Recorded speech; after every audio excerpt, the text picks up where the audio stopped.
Hello everyone. आज हम देखने वाले हैं केमिकल रिएक्शंस के टाइप। हम फर्स्ट वीडियो में कवर कर चुके हैं इसके आगे वाला पोर्शन, और नेक्स्ट अब हम इस वीडियो में इसको कंप्लीट करेंगे। इस चैप्टर की 3 वीडियो आएंगे, एक हम कवर कर चुके हैं, सेकंड हम अब आज करेंगे, और एक नेक्स्ट जब भी मैं वीडियो बनाऊँगी तब मैं डाल दूँगी। तो अब हम देखते हैं types of chemical reaction. Chemical reactions के कितने टाइप होते हैं। पीछे हमने क्या देखा थी, केमिकल रिएक्शंस बैलेंस कैसे होती है और केमिकल रिएक्शंस क्या होती है, केमिकल इक्वेशंस क्या होती है। अब हम देखेंगे कितने टाइप की होती है chemical reactions. We have learned in class 9 that during a chemical reaction atoms of one element do not change into those of another element. हमने क्लास 9 में देखा था कि जब भी केमिकल रिएक्शन होती है, एक एलिमेंट जो भी एलिमेंट है उसके एटम्स चेंज नहीं होंगे दूसरे एलिमेंट्स के अंदर। Nor do atoms disappear from the mixture और अपीयर फ्रॉम एल्सवियर। इसका क्या मतलब है कि जो एटम्स है वो डिसअपियर नहीं हो जाएंगे वहाँ से अपने आप, और ये भी नहीं है कि कोई और कहीं और से कोई एलिमेंट अपीयर हो जाए, ऐसा पॉसिबल नहीं है। तो इसका मतलब क्या actually, chemical reactions involve breaking and making of bonds between atoms to produce new substances। जब भी केमिकल रिएक्शन होती है तो उसमें बॉन्ड्स की ब्रेकिंग होती है और मेकिंग होती है, बॉन्ड्स बनते भी हैं और बॉन्ड ब्रेक भी होते हैं जब भी केमिकल रिएक्शन होती है। और जब ये रिएक्शन होगी तो बॉन्ड ब्रेक होंगे और बॉन्ड बनेंगे। बॉन्ड जब बनेंगे तो हमें नए प्रोडक्ट मिलेंगे, नए सब्सटेंस मिलेंगे, उसी को हम केमिकल रिएक्शन बोल रहे हैं। अब केमिकल रिएक्शन 9th क्लास में इसका क्या बता रखा है हमें 9th क्लास में कि कोई भी केमिकल रिएक्शन में एलिमेंट्स ना तो हम प्रोड्यूस कर सकते हैं और ना ही हम डिस्ट्रॉय कर सकते हैं। Atoms can neither be destroyed nor be created. ये वाली डेफिनेशन 9th क्लास में दे रखी है। तो इसी को 9th क्लास वाली को ही हम ध्यान में रख के ये बोल रहे हैं कि कोई भी एलिमेंट्स के अंदर चेंज नहीं आएगा। कोई भी एटम ना तो अपने आप डिसअपियर हो जाता, कहीं और चला जाता, और ना ही कहीं और से एलिमेंट रिएक्शन के अंदर आते हैं। अब चैप्टर 3rd and 4th है ना, इसमें हम पढ़ेंगे कि बॉन्ड्स किस तरह से फॉर्म होते हैं एटम्स के बीच में। अभी के लिए हम केमिकल रिएक्शंस को पढ़ रहे हैं, इन पे ध्यान रखते हैं। कॉम्बिनेशन रिएक्शन फर्स्ट टाइप है कॉम्बिनेशन रिएक्शन। नाम बता रहा है इसका, कुछ ना कुछ कंबाइन होके हमें कुछ दे रहा है, उसको बोलते हैं कॉम्बिनेशन रिएक्शन।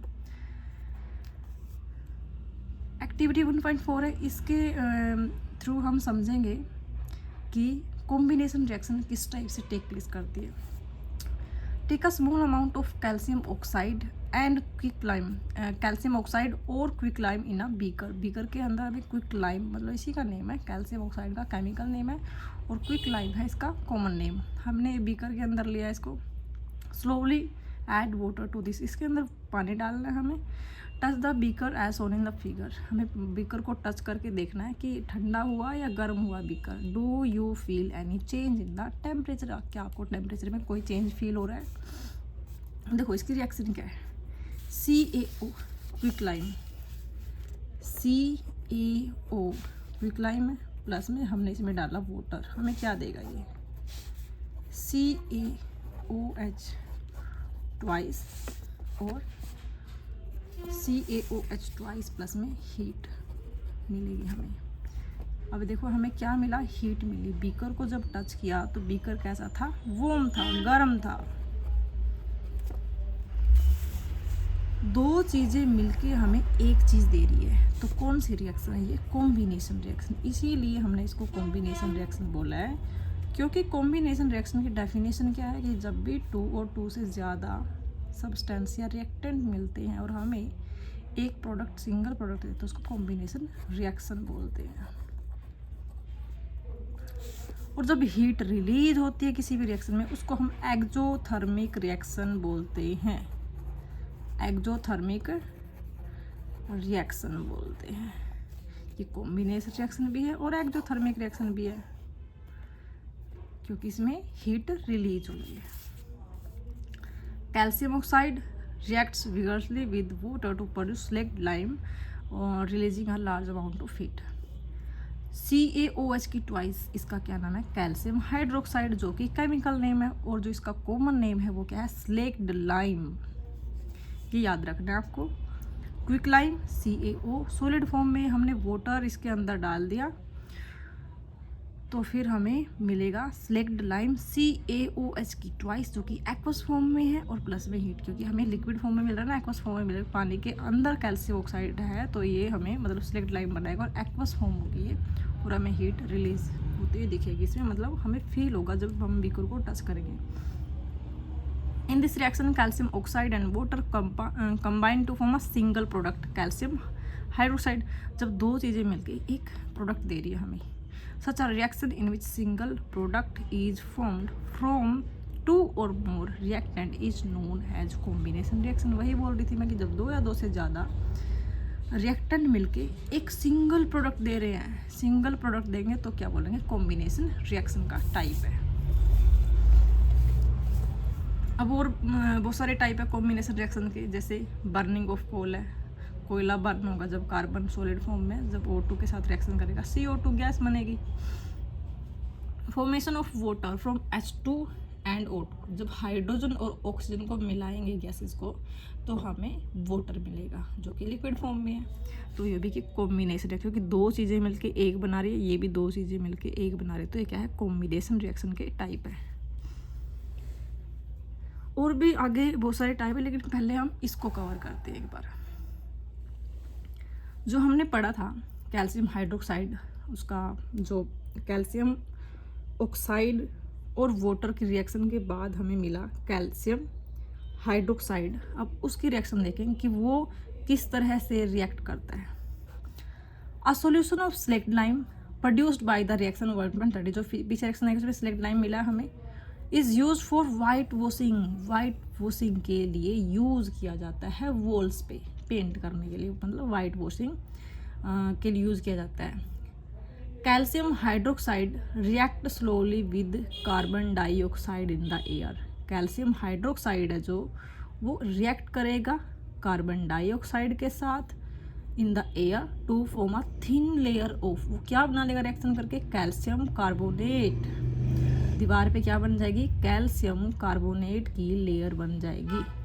और calcium carbonate is formed after 2 or 3 days of white washing. White washing के बाद 2 से 3 दिनों में हमें ये प्रोडक्ट मिल जाएगा, हमें ये कैल्शियम कार्बोनेट मिल जाएगा, जो कि क्या है, लाइमस्टोन है, इसके अंदर चमक होती है। Gives a shiny finish to the walls.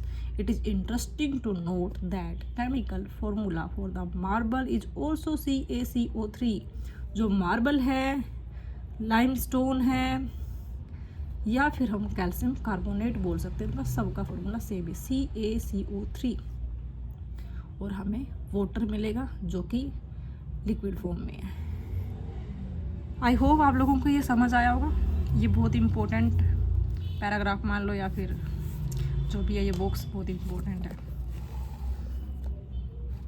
आगे देखो, in simple language we can say that when 2 or more substances or elements or compounds combine to form a single product, the reaction are called combination reaction। दो या दो से ज़्यादा substance जब combine करके single product, तो हम उसको कॉम्बिनेशन रिएक्शन बोलते हैं। 1.4 में हमने क्या देखा कि लार्ज अमाउंट ऑफ हीट निकल रही थी। This makes the reaction mixture warm. Reaction in which heat is released along with the formation of product is called exothermic reaction. वही बताया मैंने आप लोगों को कि जब भी रिएक्शन में हीट निकलती है तो एक्सोथर्मिक रिएक्शन होती है, वो एक्सोथर्मिक केमिकल रिएक्शन। अब एक्सोथर्मिक केमिकल रिएक्शन के एग्जाम्पल्स देखते हैं हम, जैसे कि बर्निंग ऑफ नेचुरल गैस है। नेचुरल गैस क्या है, CH4। जब हमने इसको बर्न किया, मतलब O2 इसको दी, प्रोवाइड करवाई, तो CO2 + H2O वाटर मिला हमें।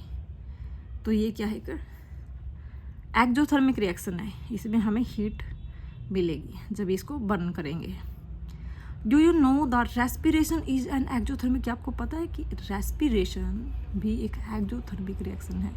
रेस्पिरेशन क्या है, जब हम O2 को अंदर लेके जा रहे हैं और जो भी केमिकल रिएक्शन हमारी बॉडी में हो रही है O2 की वजह से, उसको बोलेंगे हम रेस्पिरेशन की प्रोसेस है। जो हमारा खाना है, जो हमारा फूड है, उसका ब्रेकडाउन O2 की हेल्प से हो रहा है और उसी को हम रेस्पिरेशन बोल रहे हैं। और ये क्या है, एक एक्जोथर्मिक रिएक्शन, क्योंकि इसमें हीट रिलीज होती है।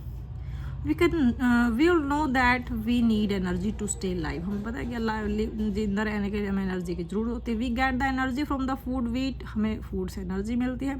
During digestion food is broken down into simpler substances. Digestion में क्या होता है, फूड को ब्रेक किया जाता है सिंपलर सब्सटेंसेस में। फॉर एग्जाम्पल राइस है, पोटैटोज है, bread contain carbohydrates. These carbohydrates are broken down to form glucose। अब देखो इनके अंदर है कार्बोहाइड्रेट्स, राइस में, पोटैटोज में एंड ब्रेड में केमिकल होता क्या है, वो कार्बोहाइड्रेट्स है। और जो कार्बोहाइड्रेट्स तोड़ा जाता है, ब्रेक डाउन किया जाता है ग्लूकोज में। ग्लूकोज कंबाइन होगा ऑक्सीजन के साथ और जो हमारी बॉडी की सारी सेल्स के अंदर पहुंच जाएगा, provide energy. Glucose combine with oxygen in the cells of our body and provide energy. अब देखो ग्लूकोज का ब्रेकडाउन कैसे हुआ, कार्बोहाइड्रेट्स है ना जो, उसका ब्रेकडाउन ग्लूकोज में, और ग्लूकोज किसके साथ कंबाइन करके हमें एनर्जी दे रहे हैं, ऑक्सीजन। अब ऑक्सीजन नहीं है तो हमें एनर्जी नहीं मिलेगी, इसीलिए हम बोल रहे हैं कि ऑक्सीजन बहुत ज़रूरी है हमारी बॉडी के लिए, क्योंकि ग्लूकोज के साथ कंबाइन करके हमें एनर्जी प्रोवाइड करवा रही है ये।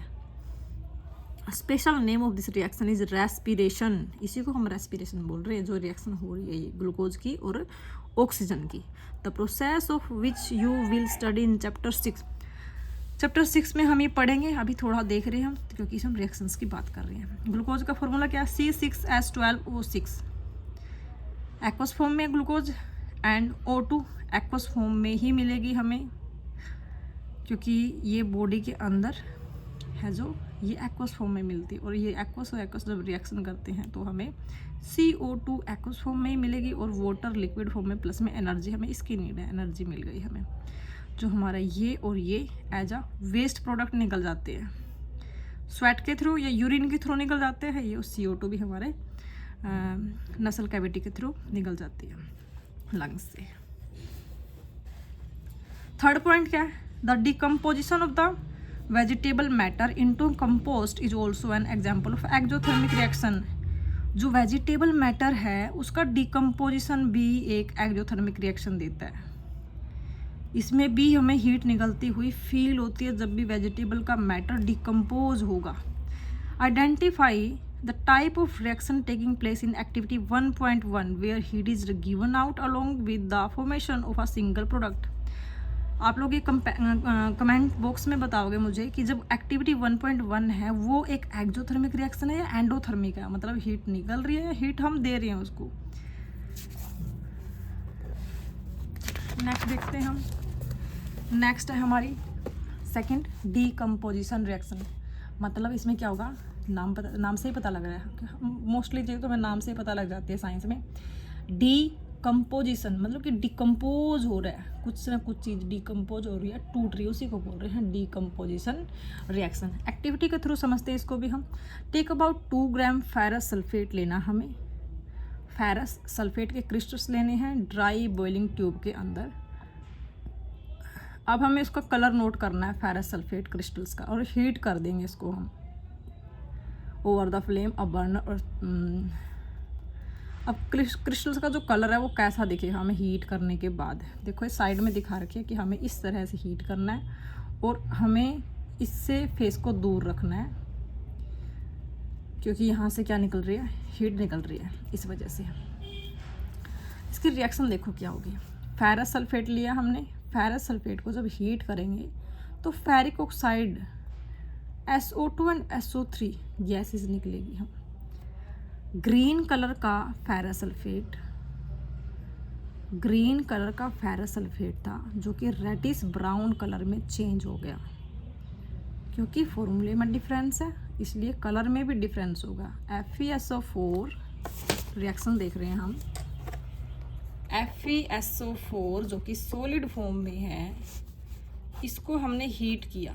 हीट करने के बाद हमें क्या मिला, Fe3O4 फेरिक ऑक्साइड प्लस में SO2 प्लस में SO3 जो कि गैसेज है,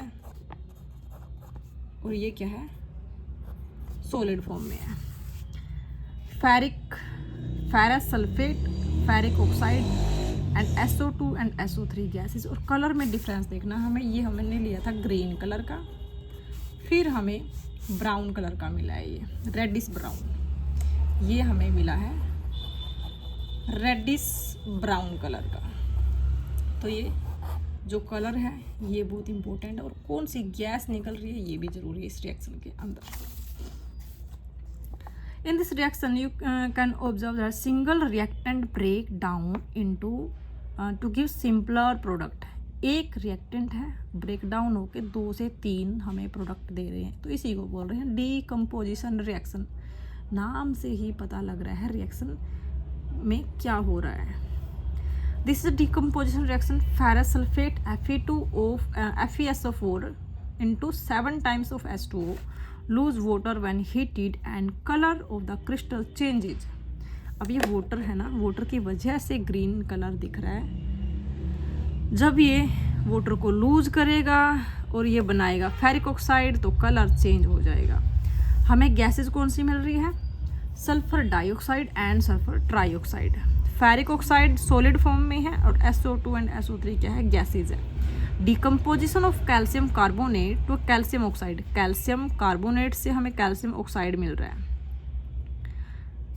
मतलब डिकम्पोजिशन रिएक्शन हो रही है कैल्शियम कार्बोनेट से कैल्शियम ऑक्साइड। और carbon dioxide on heating is an important decomposition reaction use in the various industries के अंदर यूज किए जाते हैं। लाइमस्टोन मतलब CaCO3, जब हम इसको हीट करेंगे तो हमें क्विक लाइम और CO2 गैस मिलती है। पीछे हमने इसी की रिएक्शन देखी थी, अब ये रिएक्शन हो रही है उल्टी। जो हमारा वहाँ पे प्रोडक्ट बना था वो इसको रिएक्टेंट मान रहे हैं, क्योंकि हम इसको हीट करके इसको डिकम्पोज करवा रहे हैं, इसलिए रिएक्शन क्या होगी, उल्टी। और डिकम्पोज करवाने के बाद जो हमें जो पहले वाला रिएक्टेंट था, जो इनिशियल रिएक्टेंट था वही मिलेगा यहाँ पे, कैल्शियम ऑक्साइड क्विक लाइम मिलेगा, और साथ में CO2 गैस मिलेगी, क्योंकि CO2 गैस यहाँ पे यूज हुई थी, इसलिए हमें CO2 gas as a by product मिल रहा है।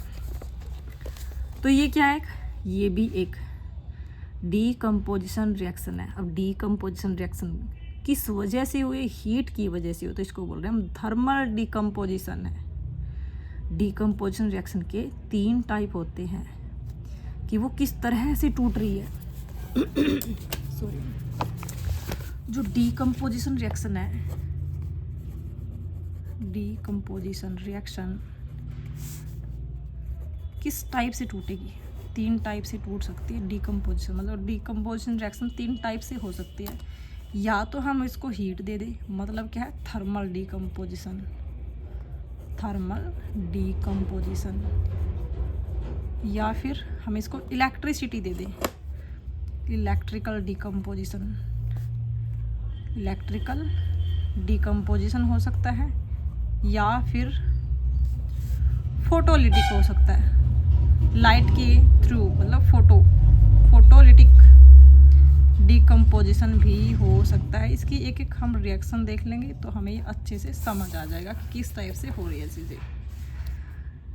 अब ऊपर वाली रिएक्शन में हमने हीट दी है, तो ये कौन सी है, थर्मल डीकम्पोजिशन रिएक्शन है। अब हम पढ़ेंगे नेक्स्ट एक्टिविटी 1.6 है। हमें इसमें लेड नाइट्रेट लेना 2 ग्राम, पाउडर लेना है, बॉइलिंग ट्यूब के अंदर hold the boiling tube with a pair of tongs and heat it over a flame. अब हीट करके हम इसको ब्रेक डाउन करवाते हैं। तो आपने देखा कि इसमें ब्राउन कलर की फ्यूम्स मिलेगी, emission of brown fumes. This fumes of, जो ब्राउन की फ्यूम्स है मतलब क्या है, ये कौन सी गैस है, ये है नाइट्रोजन डाइऑक्साइड NO2। अब रिएक्शन देखते हैं हम क्या कैसे हो रही है इसकी रिएक्शन किस टाइप से हो रही है। देखो यहाँ पे है हमारे पास PbNO3 की ट्वाइस, जो कि सॉलिड फॉर्म में, हमने इसको हीट कर दिया। हीट करने के बाद हमें मिला PbO, जो कि सॉलिड फॉर्म में ही है, लेड ऑक्साइड प्लस में NO2 प्लस में O2, ऑक्सीजन गैस मिलेगी, नाइट्रोजन डाइऑक्साइड मिलेगी, और PbO लेड ऑक्साइड मिलेगा, जो कि सॉलिड फॉर्म में है। और ये हमने सॉलिड फॉर्म में लिया था लेड नाइट्रेट। अब हमें इस पे फोकस करना है। जो हमें ये मिल रही है, ये क्या है, ब्राउन फ्यूम्स, ब्राउन फ्यूम्स। इस रिएक्शन को दिखा रहा है ब्राउन फ्यूम्स जो निकल रही है कि ये रिएक्शन किसकी हो रही है। ब्राउन फ्यूम्स निकलने की वजह से हमें पता लगे कि लेड नाइट्रेट टूटा है और हमें ब्राउन फ्यूम्स मिल रही है। ये हमें अलग से दिखेगा इसमें, देखो जो ये दिखा रखा है यहाँ पे, ये ब्राउन फ्यूम्स निकलती हुई दिख रही है हमें। तो इससे हमें पता लग जाता है कि NO2 निकली है गैस यहाँ से। तो इसमें भी क्या हो रहा है, थर्मल डिकम्पोजिशन हो रहा है। एक रिएक्टेंट है और 3 प्रोडक्ट है, तो इसका मतलब डिकम्पोजिशन है और हीट दे रहे हैं, तो क्या है, थर्मल डिकम्पोजिशन है। नेक्स्ट है एक्टिविटी 1.7। एक्टिविटी 1 देखो, जो हमने अब तक देखी है वो थी थर्मल डिकम्पोजिशन। 3 रिएक्शन देख चुके हैं हम, फेरस सल्फेट की, कैल्शियम कार्बोनेट की एंड लेड नाइट्रेट की हम देख चुके हैं। अब हम देखेंगे इलेक्ट्रिसिटी से कैसे थर्मल किस तरह से डिकम्पोजिशन होता है। हमें लेना है एक प्लास्टिक मग लेना है, drill 2 holes at its base. इसके बेस पे हमने 2 होल्स ड्रिल कर देने ड्रिल की हेल्प से। तो फिट करेंगे हम रबड़ स्टॉपर, इन होल्स के अंदर रबड़ स्टॉपर लगा देंगे ताकि पानी नीचे ना आ पाए, पानी की लीकेज ना हो, इसलिए रबड़ के स्टॉपर लगा रहे हैं हम। इंसर्ट कर देनी है कार्बन की इलेक्ट्रोड ऊपर, यहाँ पे जो ब्लैक कलर की कार्बन की इलेक्ट्रोड इंसर्ट कर, ताकि हम करंट पास करवा सके, क्योंकि करंट इसके थ्रू यहाँ पे जा रहा है, इसलिए हम कार्बन की इलेक्ट्रोड को यहाँ पे लगा देते हैं रबर स्टॉपर के साथ में। Connect this electrodes to a 6 volt battery.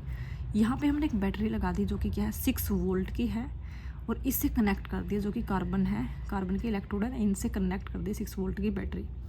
Fill the mug with the water. इस मग को वाटर से फिल कर देंगे सच दैट, कैसे फिल करना है, इलेक्ट्रोड आर इमर्ज्ड। इलेक्ट्रोड है वो इसके अंदर डूबी हुई होनी चाहिए, इमर्ज्ड होनी चाहिए। Add a few drops of dilute sulphuric acid to the water. Water के अंदर हमें क्या डालना है, डाइल्यूट सल्फ्यूरिक एसिड डालना है, ताकि इलेक्ट्रिसिटी का फ्लो अच्छे से हो जाए, इसलिए हमने इसमें एसिड डाल दिया, कौन सा, dilute sulphuric acid. Take 2 test tubes filled with water. अब हमें जो ये दिख रही है टेस्ट ट्यूब, ये हमें पानी से भरी हुई लेनी है और इनको उल्टा करके इसके अंदर डाल देना है। Take 2 test tubes filled with water and invert them over the 2 electrode carbon electrodes. उल्टा करके इनको इसके ऊपर डाल देना है। Switch on current. अब हम करंट को स्विच ऑन करेंगे, मतलब करंट इसमें से पास करवाएंगे, तो क्या होगा, leave the apparatus undisturb for some time. उसके बाद थोड़ी देर के बाद हम देखते हैं, you will observe the formation of bubbles at both the electrode. दोनों ही इलेक्ट्रोड्स पे हमें बबल्स दिखाई दे रहे, जो कि आपको इसमें दिख रहे होंगे। This bubbles displace water in the test tubes. अब जो बबल्स है ये पानी को डिस्प्लेस कर रहे हैं। ये पूरी फिल थी, तो यहाँ पे हमें दिख रहा है कि पानी को डिस्प्लेस कर रहे हैं bubbles. Is the volume of the gas collected same in both the test. क्या दोनों ही टेस्ट ट्यूब में वॉल्यूम है जो गैस की, वो दोनों में सेम है। Once the test tube are filled with the respective gases remove them carefully. जब ये पूरी गैस से फिल हो जाएंगी, तो हमें इनको केयरफुली रिमूव करके और इनको टेस्ट करके देखना कि कौन सी गैसेज चाहिए। Test this gases 1 by 1 by bringing a burning candle close to the mouth of the test tube. Test tube के पास में बर्निंग कैंडल को लेके आना है और हमें देखना है कि कौन सी गैस है कौन सी नहीं है, मतलब बर्निंग कैंडल से हमें पता लग जाएगा। अब देखो इस एक्टिविटी में क्या होगा, पहले इन्होंने पूछा कि कौन सी गैसेज है, वॉल्यूम में क्या चेंज है। गैसेज कौन सी है, O2 एंड H2, पानी और ऑक्सीजन ही तो निकल रही है यहाँ से, क्योंकि जब वाटर का ब्रेकडाउन होगा तो हमें क्या मिलेगा, O2 और H2।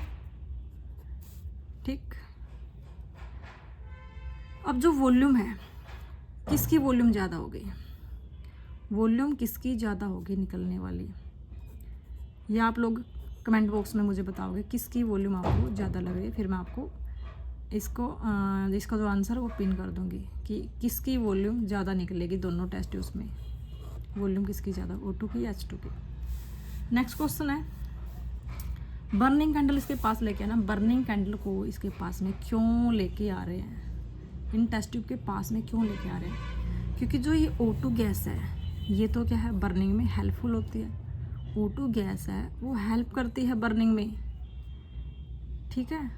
और जो H2 गैस है ये पॉप साउंड के साथ बर्न होती है। पॉप साउंड, जब भी पॉप साउंड आएगी बर्निंग में तो इसका मतलब हाइड्रोजन गैस है ये। तो इन दोनों का टेस्ट हो जाएगा कौन सी टेस्ट ट्यूब में H2 है और कौन सी में O2 है।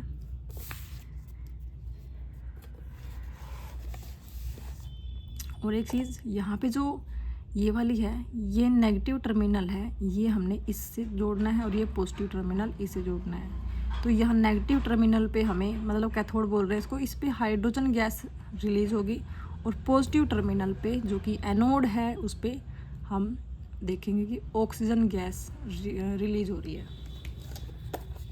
ये था हमारा वाटर का इलेक्ट्रोलिसिस, मतलब कि इलेक्ट्रिसिटी की हेल्प से हमने डीकम्पोजिशन रिएक्शन को देखा है। नेक्स्ट एक्टिविटी है 1.8।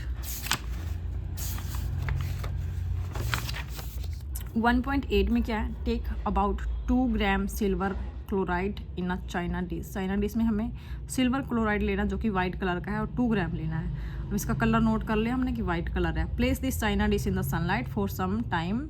कुछ समय के लिए हमें, कुछ टाइम के लिए हमें सनलाइट में रख देना इसको और ऑब्जर्व करना है कलर कैसा हो गया है कुछ देर के बाद सनलाइट में रखने पर। You will see that white silver chloride turns grey in sunlight. पहले वाइट कलर का था सिल्वर क्लोराइड, अब कैसा हो गया, ग्रे कलर का। This is due to decomposition of silver chloride into silver and chlorine by the light. अब light ने क्या किया, डिकम्पोजिशन कर दिया सिल्वर क्लोराइड का सिल्वर एंड क्लोरीन में। अब क्लोरीन गैस है वो तो उड़ गई, गैसेस का काम क्या, उड़ने का ही तो है। और जो Ag है, सिल्वर है, वो रहेगी। तो सिल्वर की वजह से हमें ग्रे कलर मिला है, सिल्वर क्लोराइड की वजह से वाइट कलर, लेकिन अकेले सिल्वर की वजह से हमें ग्रे कलर मिला। कौन सी प्रोसेस है ये डिकम्पोजिशन की, ये है हमारी फोटोलिटिक। कि फोटो मतलब लाइट की हेल्प से डिकम्पोज, तो फोटोलिटिक डिकम्पोजिशन हो रहा है यहाँ पे।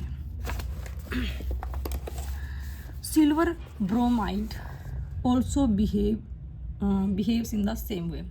अगर हम सिल्वर क्लोराइड की जगह ब्रोमाइड ले लेते हैं तब भी सेम रिएक्शन होगी, सिर्फ क्या है, ब्रोमीन चेंज हो गया यहाँ पे।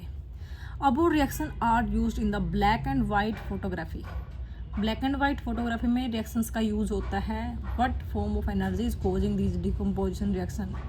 अब ये पूछ रखा है कि कौन सी एनर्जी, किस फॉर्म की एनर्जी है जो डिकम्पोजिशन रिएक्शन कर रही है। तो इसका आंसर क्या है, फोटोलिटिक फॉर्म है एनर्जी की, फोटोलिटिक डिकम्पोजिशन हो रहा है।